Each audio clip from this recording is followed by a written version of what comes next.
तर खासदार हेमंत गोडसे संपर्कात असल्याचा दावा ठाकरे गटाचे नेते सुधाकर बडगुजर यांनी केला। दुसरीकडे हेमंत गोडसे यांनी सुधाकर बडगुजर यांचा दावा फेटाळलेला पाहायला मिळतोय। खासदार हेमंत गोडसे संपर्कात असल्याचा दावा ठाकरे गटाचे नेते सुधाकर बडगुजर यांनी केला, मात्र हा दावा गोडसे यांनी फेटाळून लावलाय। आता पण मिलिंद नार्वेकरांना भेटले, मला नार्वेकरांनी प्रश्न विचारला की हेमंत आपल्याकडे चक्र मारतो, म्हटलं त्याला घेतलं तर फटाके फुटतील, नाशिकमध्ये हॉटस्पॉट होती, अशा परिस्थिती निर्माण झाली। म्हणतात की पदाधिकारी चिडलेले असतो आणि ते चिडलेले असल्यामुळे ते थांबणार नाही,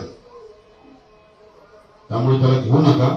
मला असं वाटतं का ठाकरे गटाच्या पदाधिकाऱ्यांना कुठून स्वप्न पडतं हे आपल्याला ठाऊक नाही, परंतु जो माणूस सलीम कुत्ताबरोबर पार्ट्या करतो त्याच्यावरती किती विश्वासार्हता त्यांच्या पक्षाच्या लोकांनी ठेवावी हा देखील एक संशोधनाचा विषय आहे। आणि आम्ही शिवसेना प्रमुख बाळासाहेब ठाकरे यांच्या विचारांची जी शिवसेना आहे त्यांच्यासोबत आहोत। तर याच सगळ्याबद्दल आपण अधिकची माहिती घेऊयात। आमचे प्रतिनिधी अभिजित सोनवणे सध्या आपल्यासोबत आहेत। अभिजित, खरं तर हेमंत गोडसे आणि शिवाजीराव आढळराव पाटील दोघेही शिवसेना सोडणार असं म्हटलं जातंय। नेमकं या दाव्यामध्ये कितपत तथ्य आहे, काय खरं आहे, काय खोटं आहे?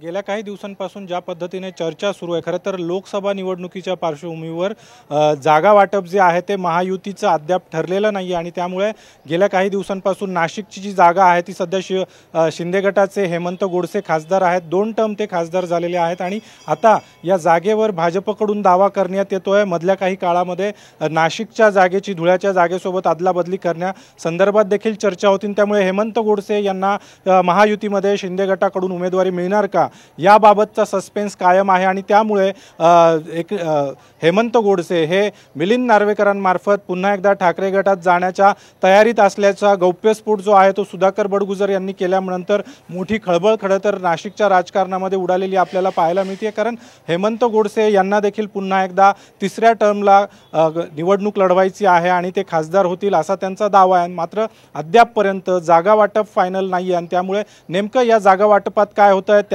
त्यासाठी देखील हेमंत गोडसे असतील, आढळराव पाटील हे वेट अँड वॉच करताना आपल्याला पाहायला मिळतं। त्यामुळे नेमकं पुढच्या काही दिवसांमध्ये जागा वाटप झाल्यानंतर कुठली जागा म्हणजे नाशिकची जागा नेमकी महायुतीमध्ये कुठल्या पक्षाला सोडली जाते आहे, त्यानंतर मग पुढे नेमकं राजकीय भवितव्य विद्यमान खासदार किंवा माजी खासदारांचं काय असेल त्या अनुषंगाने त्यामुळे पुढे नेमकं जागा वाटपानंतर काय होईल हे पाहणं महत्त्वाचं ठरणार आहे। धन्यवाद माहितीसाठी।